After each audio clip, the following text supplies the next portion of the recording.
വി.എൻ. വാസവൻ വളരെ വിവാദമായ ഒരു നിയമനത്തിൽ നിന്ന് സർക്കാരിന് പിന്നോട്ട് പോകേണ്ടി വന്നു. വാർത്ത വിവാദമാവുകയും വലിയ തോതിൽ വിമർശനങ്ങൾ ഉണ്ടാവുകയും ചെയ്ത പശ്ചാത്തലത്തിൽ രാജി മുഖ്യമന്ത്രി ചോദിച്ചിരിക്കുന്നു എന്നാണ് ഇപ്പോൾ മനസ്സിലാകുന്നത്. എന്താണ് അങ്ങയുടെ പ്രതികരണം?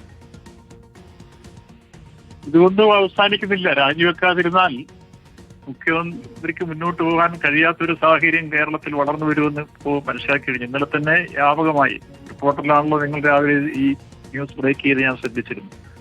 അത് വെളിയിൽ വന്നതോടുകൂടി കേരളത്തിന്റെ പൊതുസമൂഹം ഈ വിഷയത്തിൽ അതിശക്തമായ വിമർശനവുമായിട്ടാണ് ഇന്നലെ വിവിധ തലങ്ങളിൽ മുന്നോട്ട് വന്നിരുന്നത്.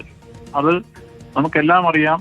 പങ്കജ ഭണ്ഡാരിക്ക് വേണ്ടി കോടതിയിൽ ഇദ്ദേഹം വാദിച്ചത് സാധാരണഗതിയിൽ സ്മാർട്ട് ക്രിയേഷൻസ് ചെമ്പുപാളികളുമായി കൊണ്ടുവരുന്നത് സ്വർണം പൂശാനുള്ള വിഷയങ്ങൾ ഏറ്റെടുക്കാറില്ല, മറിച്ച് പുതിയ സ്വർണം ഉള്ളതിന് ഏറ്റവും പുതിയതായി പൂശുന്ന രംഗത്ത് മാത്രമേ അത് ഏറ്റെടുക്കാറുള്ളൂ എന്ന് വാദിച്ച ആളെയാണ് യഥാർത്ഥത്തിൽ ദേവസ്വം വകുപ്പിന് സ്പെഷ്യലായി ഒരു GP പദവി ഉണ്ടാക്കി ഒരു പോസ്റ്റ് തന്നെ ക്രിയേറ്റ് ചെയ്ത് നിയമിക്കുമ്പോൾ കേരളീയ സമൂഹം സംശയദൃഷ്ടിയോടുകൂടി അതിന്റെ പിന്നിൽ ദുരൂഹതയുണ്ടെന്ന് പറഞ്ഞാൽ ആർക്കും നിഷേധിക്കാനാവാത്ത യാഥാർത്ഥ്യമല്ലേ. നമുക്കെല്ലാം പകൽ പോലെ തെളിയുകയാണ്.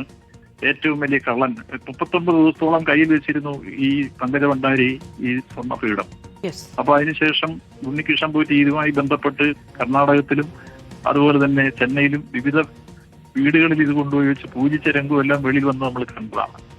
അത്തരം കുറ്റകൃത്യങ്ങളിൽ ഏറ്റവും വലിയ പ്രതിയായി നിൽക്കുന്ന പങ്കജ ഭണ്ഡാരിയെ സംരക്ഷിക്കാൻ വേണ്ടി കോടതിയിൽ ഘോരഘോരം ബാധിച്ച ആളെ ഇപ്പോൾ ഗവൺമെന്റ് വക്കീലായി വെച്ച് ഈ കേസ് വരുമ്പോൾ ഗവൺമെന്റിന് വേണ്ടി വാദിക്കാൻ വെച്ചാൽ അതിൽ വലിയ ദുരൂഹതയും പ്രതികളെ രക്ഷപ്പെടുത്താനും കേസ് അട്ടിമറിക്കാനുമാണെന്ന് ഏത് കൊച്ചു കുഞ്ഞിന് പോലും നിയമം അറിയാത്തവർക്ക്. ശ്രീ വി.എൻ. വാസവൻ, എന്താണ് അതിൽ താല്പര്യം എന്നാണ് CPM വിചാരിക്കുന്നത്? ഇങ്ങനെ ഒരു നിയമത്തിന് പിന്നിലുള്ള താല്പര്യം എന്തായിരിക്കാം? ആ നീക്കം പ്രധാനമായിട്ടും ചൂണ്ടിക്കാണിക്കാനുള്ളത് ഞാൻ ഒരു മിനിറ്റ് എടുത്ത് സംസാരിക്കുമ്പോൾ ശ്രദ്ധിക്കുക. 2025 സെപ്റ്റംബർ 20 ആഗോള അയ്യപ്പ സംഗമം നടക്കുന്നത്. 2025 സെപ്റ്റംബർ 17 ഉണ്ണികൃഷ്ണൻ പോറ്റി ഈ പീഠം കാണാനില്ല എന്ന് പറഞ്ഞ് ഏഷ്യാനെറ്റിൽ ആദ്യം വാർത്ത കൊടുക്കുന്നത്. 2025 സെപ്റ്റംബർ 19 ശ്രീ VD സതീശൻ ആദ്യമായി അടിയന്തര പ്രമേയമായി നിയമസഭയിൽ വരുന്നത്. 20 ആഗോള അയ്യപ്പ സംഘവും. ബഹുമാനപ്പെട്ട കേരള ഹൈക്കോടതി ഈ വാർത്ത വന്ന ഉടൻ തന്നെ ഇത് അന്വേഷിക്കാൻ വിജിലൻസിനെ ചുമതലപ്പെടുത്തി. സെപ്റ്റംബർ 27 നമ്മൾ കണ്ടു ഉണ്ണികൃഷ്ണൻ പോറ്റിയുടെ സഹോദരിയുടെ വീട്ടിൽ നിന്ന് ഈ കാണാനില്ലെന്ന് പറഞ്ഞ പീഠം കണ്ടെടുക്കുന്നു. അപ്പോൾ ഇതെടുത്ത് മറച്ചു വെച്ചുകൊണ്ട് കാണാനില്ലെന്ന് പറഞ്ഞ വാർത്ത കൊണ്ടുവന്ന് അതിനെ പൊളിക്കാൻ വേണ്ടി നടത്തിയ ഒരു നീക്കവും അടിയന്തര പ്രമേയവും തമ്മിൽ ബന്ധമുണ്ട്. അതേപോലെ തന്നെ ഉണ്ണികൃഷ്ണൻ പോറ്റി ഈ കാലഘട്ടങ്ങളിൽ നിങ്ങളെല്ലാം കണ്ടു 2-3 ചിത്രം. ഒന്ന്, ഉണ്ണികൃഷ്ണൻ പോറ്റിയും അതുപോലെ ഗോവർദ്ധനും എല്ലാം ചേർന്ന് Z കാറ്റഗറി സെക്യൂരിറ്റിയുള്ള സോണിയാഗാന്ധിയുടെ വീട്ടിൽ 2 MP-മാരോടൊപ്പം എത്തി കയ്യിൽ പ്രത്യേകമായി സ്വർണ്ണക്കെട്ട് കാപ്പ് കെട്ടുന്നത് നമ്മൾ കണ്ടു.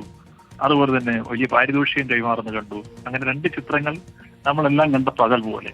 മുൻ മുഖ്യമന്ത്രി K. കരുണാകരന് പോലും അനുമതി നിഷേധിച്ച സോണിയാഗാന്ധിയുടെ വീട്ടിൽ നിഷ്പ്രയാസം Z കാറ്റഗറി സെക്യൂരിറ്റി വഹിക്കുന്ന അവരുടെ വീട്ടിൽ യഥാർത്ഥത്തിൽ എങ്ങനെ കടന്നെല്ലാം കഴിഞ്ഞു ഈ സ്വർണം വാങ്ങിയവനും വിറ്റവനും കട്ടവനും. അപ്പോ ഇതെല്ലാം ചേർത്ത് വായിക്കുമ്പോൾ കർണാടകത്തിലെ വിവിധ കോൺഗ്രസ് നേതൃത്വമൊക്കെയായി ബന്ധപ്പെട്ട് ഈ ഉണ്ണികൃഷ്ണൻ പോറ്റി ഇത് നടത്തിയിട്ടുള്ള പ്രവർത്തനങ്ങളുണ്ട്. ഇതിൽ പലരുമുണ്ട് ബന്ധം. അതോടൊപ്പം ഇതിനൊക്കെ ഇടനില നിൽക്കുന്ന ചില ആളുകൾ ചേർന്ന് നടത്തിയ യാത്രയുണ്ട്. ഇതെല്ലാം ചേർത്ത് പരിശോധിക്കുമ്പോൾ ഈ കാര്യത്തിൽ നല്ല രൂപത്തിലുള്ള ദുരൂഹത നിൽക്കുന്നു. ആ ദുരൂഹത കുറെ കൂടി സ്ഥിരീകരിക്കുന്നതാണ് ഈ നിയമനം. അതുകൊണ്ട് തന്നെ അതിനെതിരായി ഞങ്ങൾ ശക്തമായ വിമർശനം ഉന്നയിച്ചു. ഇപ്പോൾ ഗത്യന്തരമില്ലാതെയാണ് യഥാർത്ഥത്തിൽ രാജിവെക്കാൻ നിർബന്ധിച്ചിട്ടുള്ളത്.